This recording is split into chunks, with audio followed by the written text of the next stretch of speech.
Subscribe करें हमारा channel true learners और लेटेस्ट वीडियो नोटिफिकेशन के लिए इस बेल आइकन को प्रेस करें। नमस्कार दोस्तों, आपका स्वागत है आपकी अपनी YouTube चैनल ट्रू लर्नर्स पे। और आज की सबसे बिग न्यूज़ है, सबसे बड़ी खबर है कि जो एजुकेशन सिस्टम है वो पूरा चेंज होने वाला है, क्योंकि न्यू नेशनल एजुकेशन पॉलिसी 2020 लागू कर दी गई है। इससे पहले जो एजुकेशन सिस्टम लागू था वो काफ़ी पुराना हो चुका था और उसमें बदलाव की गुंजाइश थी, क्योंकि जो अभी तक जो बच्चे पढ़ते थे वो सिर्फ रटन विद्या और ज़्यादा लॉजिकल, क्रिटिकल और क्रिएटिव थिंकिंग नहीं थी। तो इन सब को सोचते हुए और जो सारी चीज़ें बदल रही हैं उनको देखते हुए इस एजुकेशन सिस्टम को लागू किया गया है। तो ये एक डॉक्यूमेंट है राष्ट्रीय शिक्षा नीति 2020 का, जो कि मानव संसाधन विकास मंत्रालय भारत सरकार द्वारा जारी किया गया है। इनकी वेबसाइट से इस डॉक्यूमेंट को आप ले सकते हैं। ये 108 पेज का है और बोथ हिंदी और इंग्लिश में अवेलेबल है। तो आप 108 पेज का पढ़ना चाहें तो PDF का लिंक मैं डिस्क्रिप्शन बॉक्स में दे दूंगी, वहाँ से आप डाउनलोड करके पढ़ सकते हैं। इसे चैप्टर्स में और पार्ट्स में डिवाइड किया गया है। राष्ट्रीय शिक्षा नीति में जैसे कि आज जो 21st सेंचुरी है वो तेज़ी से चेंज हो रही है, इसकी वजह से जो सारी चीज़ें हैं वो हम मशीन्स के द्वारा करने लगे हैं, ठीक है। और जो एम्प्लॉयमेंट है वो घट रहा है, लेकिन उसी तरफ दूसरी तरफ देखा जाए तो ऐसे लोगों की जो स्किल्ड लोग हैं, जो इन डेटास को, मशीन लर्निंग को, आर्टिफिशियल इंटेलिजेंस को, इन चीज़ में जो एक्सपर्टाइज हैं उनकी डिमांड बढ़ रही है मार्केट में। और जो हाथ से काम करने वाली चीज़ें हैं वो कम हो रही हैं और मशीन से ज़्यादा हो रहा है, मशीन से वर्क ज़्यादा हो रहा है। तो इसके लिए एजुकेशन सिस्टम को भी चेंज करना ही पड़ेगा, क्योंकि ये आज की ज़रूरत है। क्योंकि हमको चाहिए साइंटिस्ट, हमको चाहिए ऐसे लोग जो बढ़ते प्रदूषण और घटते हुए प्राकृतिक संसाधनों को देख सके। जैसा कि आपको पता है पॉपुलेशन बहुत बढ़ रही है और इंडिया में इस वक्त सबसे ज़्यादा यंग लोग मौजूद हैं, यंगेस्ट पॉपुलेशन मौजूद हैं और जॉब्स घट रही हैं, क्योंकि टाइम चेंज हो चुका है और हम अभी ही पुरानी एजुकेशन सिस्टम को घसीटे हुए चल रहे हैं। तो एजुकेशन सिस्टम में चेंज करना बहुत बहुत ज़रूरी है। जैसे हम देखते हैं बेरोज़गारी बढ़ रही है क्योंकि मशीन से सारा काम हो रहा है। तो हमको उन लोगों की ज़रूरत है जो इन मशीन्स को, इन आर्टिफिशियल इंटेलिजेंस को और बिग डेटा को हैंडल कर सके। हमको उन लोगों की ज़रूरत है जो कि प्रदूषण जो बढ़ रहा है उनको रोक सके, और जो महामारियां फैल रही हैं उनके लिए हमको वैज्ञानिक लोगों की ज़रूरत है। इन सब की हमको ज़रूरत है। तो इसलिए हमको एजुकेशन सिस्टम में चेंज करने की बहुत बहुत ज़रूरत है, ताकि हम आज के अकॉर्डिंग चल सकें। जो नई शिक्षा नीति है उसमें समस्या समाधान, तार्किक समस्या समाधान, problem solving, logical, critical and creative, इन चीज़ों को विशेष तौर पे मतलब कि इंक्लूड किया जाएगा। इसके अलावा लैंग्वेज को स्ट्रॉन्ग बनाना, मैथमेटिक्स को स्ट्रॉन्ग बनाना, आर्ट, कल्चर, गेम्स, फिटनेस, इन पे ध्यान देना, इस पे भी बहुत ध्यान दिया जाएगा, ठीक है। और इसके अलावा इसमें ये है कि जैसे इंडिया हमेशा से ही काफ़ी अच्छा रहा है एजुकेशन में। जैसे हम देख लें तक्षशिला को, नालंदा को, तो ये अपने आप में एक बड़े सेंटर्स होते थे और चीनी यात्री भी सालों सालों चल के यहाँ पढ़ने आ चुके हैं। तो ये सिस्टम, हमारा जो एजुकेशन सिस्टम है, ओल्ड सिस्टम, वो काफ़ी अच्छा रह चुका है। हमें हमारी हिस्ट्री से पता चलता है। पिछली नीतियों के बारे में बात करें तो 1986 में जो राष्ट्रीय शिक्षा नीति थी वही अभी तक चली आ रही है। 92 में कुछ संशोधन किया गया था, लेकिन वो सिर्फ एक पार्ट था और काफ़ी ज़्यादा संशोधन नहीं हुआ था। 2009 में निःशुल्क अनिवार्य शिक्षा अधिनियम लागू किया गया, जिससे कि जो प्रारंभिक शिक्षा थी वो अच्छे से मिल रही थी जो भी रूरल एरिया है या जो बैकवर्ड एरिया है वहाँ के बच्चों को। अभी जो है इस शिक्षा नीति का ये सिद्धांत है कि एक तो वैज्ञानिक चिंतन हो, क्रिटिकल थिंकिंग हो, प्रॉब्लम सॉल्विंग हो, उसके साथ क्रिएटिविटी बढ़े, इनोवेटिविटी बढ़े, ये सब चीज़ें बढ़े, कि बच्चा सिर्फ रटन विद्या में नहीं रह करके और क्रिएटिव थिंकिंग में रहे और लॉजिकल थिंकिंग में रहे। इसके लिए बहुत सारी चीज़ें की गई हैं। इसमें है कि हर बच्चे में कुछ ना कुछ विशेष क्षमताएं होती हैं, उनको पहचानें और उनका विकास करें। और बेसिक जो है, बेसिक एजुकेशन जो बच्चों को दी जाती है, अगर हम अभी देखें तो जो छोटे शहर हैं वहाँ के 3rd क्लास के बच्चे को तक पढ़ना लिखना नहीं आता है, वो कहने को 3rd पास है लेकिन वो कुछ कर नहीं पा रहा। तो इन चीज़ों को स्ट्रॉन्ग बनाने के लिए जो बेसिक एजुकेशन है उसमें जो भी बेसिक चीज़ें होती हैं जैसे कलर्स हो गए, शेप्स हो गए, इन चीज़ों को, नंबर्स हो गए, इन चीज़ों को स्ट्रॉन्ग करना, ठीक है, फ्लेक्सिबल करना एजुकेशन को। और जैसे अब क्या, पहले क्या होता था, फिजिक्स ले लिया आपने तो आप फैशन डिज़ाइनिंग नहीं ले सकते, तो ये चीज़ें नहीं हो करके अगर आपने फिजिक्स लिया है तो आप फैशन डिज़ाइनिंग या इंटीरियर डिज़ाइनिंग का कोर्स भी चूज़ कर सकते हैं। तो आप इस तरीके से अलगाव नहीं रहेगा कुछ। इसके अलावा नैतिकता, मानवीय संवैधानिक मूल्य, क्रिएटिविटी, लॉजिकल रीजनिंग, बहुभाषिका। बहुभाषिता यानी कि मल्टीलिंगुअल, यानी कि आपके पास जो लैंग्वेजेस हैं, जो आपकी रीजनल लैंग्वेज हैं, जो आपकी मदर टंग है, हिंदी है, उन चीज़ों को ज़्यादा इसमें मतलब फोकस किया गया है। जैसे कि इंग्लिश को ज़्यादा फोकस ना करके मदर टंग, रीजनल लैंग्वेज और हिंदी पे ज़्यादा फोकस किया गया है, ठीक है। और ज़्यादातर इसमें कोशिश की गई है कि जो प्राइमरी एजुकेशन 5th तक है वो रीजनल लैंग्वेजेस या हिंदी में या मदर टंग में दी जाए, ठीक है, और कोचिंग संस्कृति को बढ़ावा ना मिले, ठीक है, और परीक्षा का सिस्टम इस तरीके से किया जाए कि कोचिंग सिस्टम को बढ़ावा ना मिले। इसके बाद ये बहुत बड़ा है, 108 पेज का, ये आप पढ़ सकते हैं आराम से बैठ के। और इस नीति का विजन यही है कि अकॉर्डिंग टू जो भी ग्लोबलाइजेशन है उसके अकॉर्डिंग ही हम लोग की शिक्षा होनी चाहिए और हम क्रिटिकल थिंकिंग, लॉजिकल थिंकिंग इनमें सोच सकें। और इसके अलावा हम लोग जो आज के अकॉर्डिंग है, जो मशीन लर्निंग है, उन सबको मतलब हैंडल कर सकें, ना कि सिर्फ लिखना और पढ़ना जान सके, ठीक है। अब स्कूल शिक्षा का ये जो ग्राफ है ये बहुत इंपॉर्टेंट है। पहले क्या होता था, ये जो हमारा लेफ्ट में ग्राफ है उसको देखिए आप। पहले जो होता था हमारा 10+2 का अपना जो होता था स्ट्रक्चर रहता था, ठीक है, मतलब 1 to 10 तक बच्चे जो सारे सब्जेक्ट हैं 5th क्लास तक, 5 जो सब्जेक्ट्स होते थे like Hindi, English, math, science, social studies, वो 10 साल तक पढ़ते थे।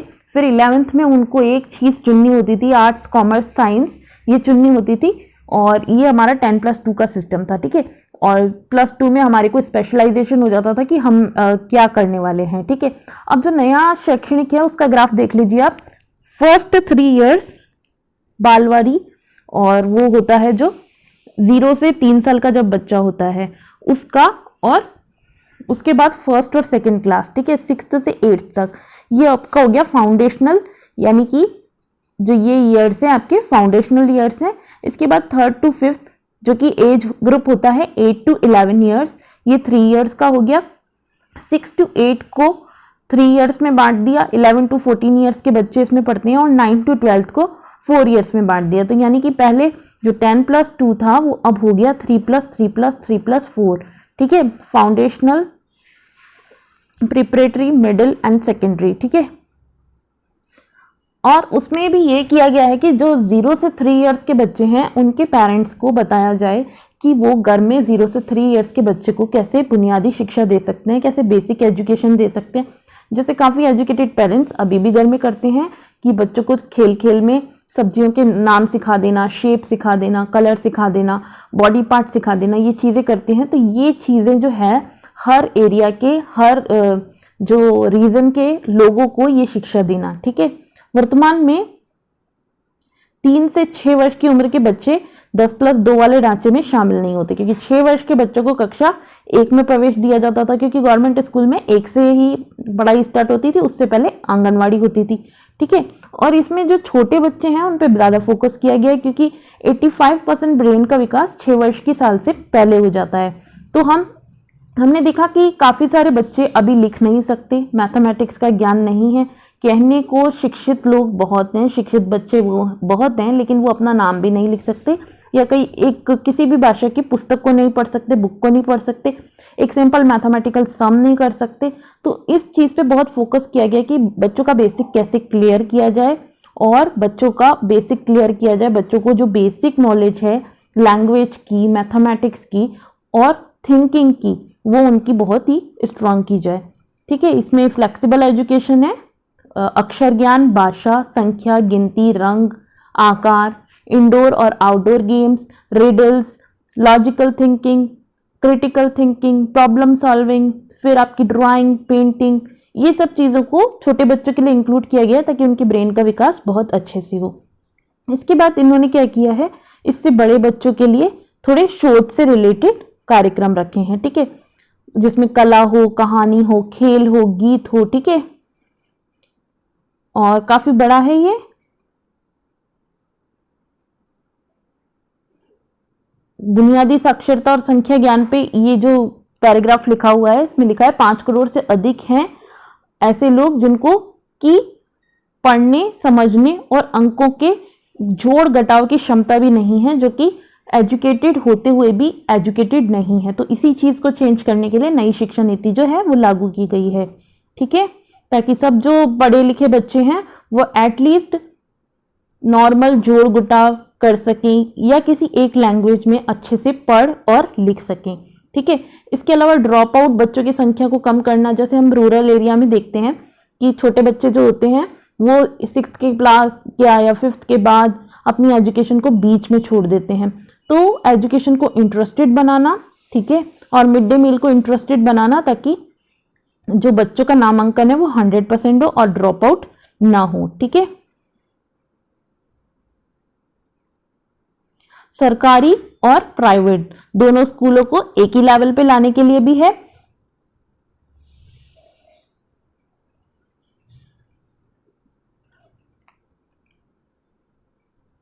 आगे चलते हैं हम। ओवरऑल डेवलपमेंट ऑफ स्टूडेंट्स, ठीक है, विद्यार्थियों का समग्र विकास। इसमें ऐसा भी इंक्लूड किया गया है कि अगर आप फिजिकल एजुकेशन पढ़ रहे हैं या आप आर्ट पढ़ रहे हैं, आप इलेक्ट्रॉनिक पढ़ रहे हैं, तो उसको एक्स्ट्रा करिकुलर में और एक्स्ट्रा सब्जेक्ट में नहीं रख के मेन सब्जेक्ट के साथ ही वैल्यू दी जाएगी, ठीक है, ताकि आप में जो है कौशल विकास हो। इसका मेन एजेंडा यही है कि कौशल विकास होना चाहिए कि जब आप पढ़ के निकलते हैं स्कूल से तो आप किसी एक कौशल में अच्छे से ट्रेंड होने चाहिए, ताकि अगर जॉब नहीं भी रहे आगे तो आप अपना कुछ काम कर सकें, ठीक है। कोर्स चुनाव के विकल्पों में लचीलेपन, यानी वही हो गया कि अगर आप साइंस ले रहे हैं, आप फिजिक्स पढ़ रहे हैं और आप इसके साथ ड्राइंग लेना चाहते हैं या फैशन डिजाइनिंग लेना चाहते हैं या इंटीरियर डिजाइनिंग लेना चाहते हैं तो आप ले सकते हैं। अभी क्या होता था कि साइंस ले लिया तो आपने फिजिक्स, केमिस्ट्री, मैथमेटिक्स ले ली, और आर्ट्स ले लिया तो आप फैशन डिजाइनिंग ले रहे हैं, होम साइंस ले रहे हैं, तो ये दो चीजें जो थी अलगाव करती थी। लेकिन अगर कोई बच्चा चाहे तो कोर्स चुनाव को फ्लेक्सिबिलिटी के कारण से अलग अलग अपने अकॉर्डिंग कोर्स को चुन सकता है, ठीक है। बहुभाषावाद और भाषा की शक्ति, क्योंकि हम देखते हैं कि जो छोटे बच्चे होते हैं उनको कोई लैंग्वेज का कोई अलग से ग्रामर नहीं सिखाना पड़ता, अलग से एजुकेशन नहीं देना पड़ता, जो वो सुनता है वो सीख जाता है।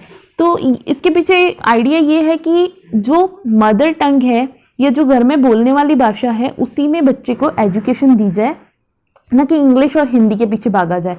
हिंदी को हम ले सकते हैं लेकिन इंग्लिश के पीछे भागते हैं। इसमें क्या होता है, बच्चा रट के आंसर तो लिख के आ जाता है पर एक्चुअली में उसे समझ में कुछ नहीं आता। तो यहाँ पे घर की भाषा, मातृभाषा और रीजनल लैंग्वेज जिसमें बच्चे ने बोलना सीखा है उसमें छोटे बच्चे को एजुकेशन दी जाए ताकि वो सीखे।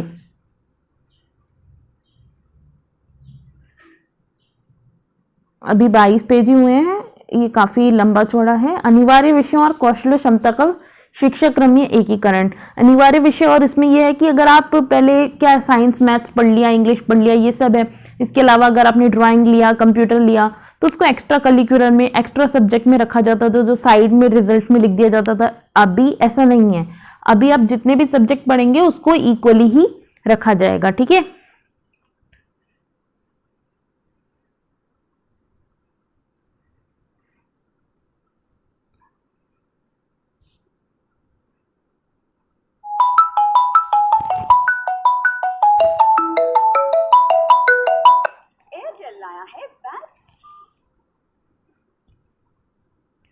इसके अलावा जो बोर्ड्स हैं, मतलब रटने के अलावा आप क्रिएटिविटी में ज़्यादा ध्यान देंगे, ठीक है।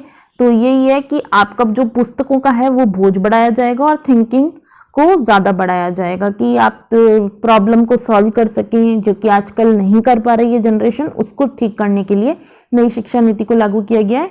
और इसमें जैसा आपका रिपोर्ट कार्ड है उसको कैसा रखा जाएगा, 360 डिग्री बहुआयामी रिपोर्ट कार्ड होगा। लाइक ऐसा नहीं होगा कि कुछ सब्जेक्ट में हम पास होते हैं, कुछ में फेल होते हैं, उसके नीचे रेड लाइन लगा दिया जाता है और साइड में टीचर सिर्फ लिख देता है कि ये बच्चा बोलता नहीं है क्लास में या ज़्यादा मस्ती करता है। वैसा रिजल्ट नहीं होगा। ये रिजल्ट ओवरऑल आप जितना एजुकेशन लेते हैं 15 साल, उसके अकॉर्डिंग एक कंप्लीट आपके पास आपका कच्चा चिट्ठा होगा कि आपने क्या क्या सीखा और आपने क्या क्या किया और आपने किस कौशल में स्पेशलिटी हासिल की। ठीक है। और बोर्ड की परीक्षाओं में भी जो है वो सुधार किए जाएंगे कि बोर्ड पे जो स्टूडेंट पे जो प्रेशर होता है वो नहीं हो। विशेष प्रतिभा वाले मेधावी विद्यार्थी, जो भी मेधावी विद्यार्थी होते हैं, उनको स्कॉलरशिप के माध्यम से और इन चीज़ों के माध्यम से जो है प्रोत्साहित किया जाएगा। इसके अलावा अगर एजुकेशन सिस्टम चेंज होगा तो अकॉर्डिंग टू उनके शिक्षक को भी उतना ही ट्रेन करना पड़ेगा। ठीक है। तो उसके अकॉर्डिंग शिक्षकों को ट्रेन किया जाएगा।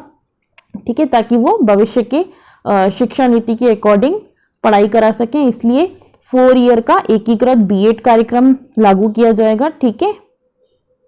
इसमें स्थानीय भाषा के शिक्षकों को बढ़ावा मिलेगा। फिर टीईटी आपका जो है टीचर एंट्रेंस टेस्ट, उसमें चेंजेस किए जाएंगे। जो भी स्पेशल सीपीडी सतत व्यावसायिक विकास, यानी कि इस टाइप की शिक्षा दी जाएगी ताकि वो व्यावसायिक जो भी चीज है आप एक व्यावसायिक शिक्षा के तौर पे ले सकें। ठीक है। Career management and place and progress, यानी आपको करियर मैनेजमेंट से रिलेटेड एजुकेशन भी दी जाएगी। इसके अलावा 6th क्लास से कोडिंग भी सिखाई जाएगी, क्योंकि आने वाला time machine learning, artificial intelligence का है और हमको काफ़ी लोग चाहिए जो कि इस तरीके का काम कर सकें। दूसरी चीज़ कि कोडिंग से जो लॉजिकल थिंकिंग और क्रिटिकल थिंकिंग है वो डेवलप होती है माइंड में, इसलिए 6th क्लास से ही आपकी कोडिंग भी स्टार्ट की जाएगी। विशेष शिक्षक, इसमें जो स्पेशल गिफ्टेड चिल्ड्रन हैं जिनको लर्निंग डिसेबिलिटी है या कोई प्रॉब्लम है, उनके लिए जो स्पेशल टीचर्स हैं वो उनकी एजुकेशन पे भी ध्यान दिया जाएगा ताकि वो भी डेवलप हो सकें सबका साथ सबका विकास के तहत। ठीक है।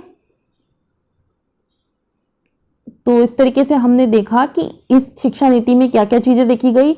एक तो आपका जो सतत विकास है वो हो, आप अकॉर्डिंग टू टाइम चलें। ठीक है।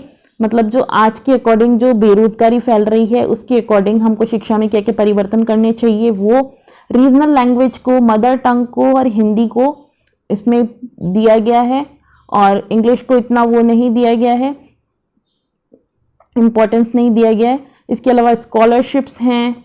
मेन जो है वो यही है कि मदर टंग को, रीजनल लैंग्वेज को बढ़ावा दिया गया है। कोडिंग स्टार्ट की गई है। Creative, critical thinking, problem solving, logical thinking पे जोर दिया गया है।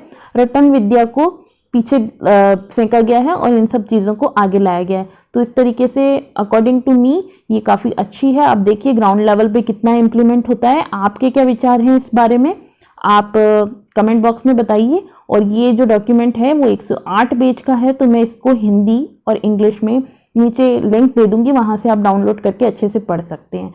वीडियो देखने के लिए धन्यवाद। हमारे चैनल को सब्सक्राइब कीजिए और शेयर करना मत भूलिए। Bye bye, take care.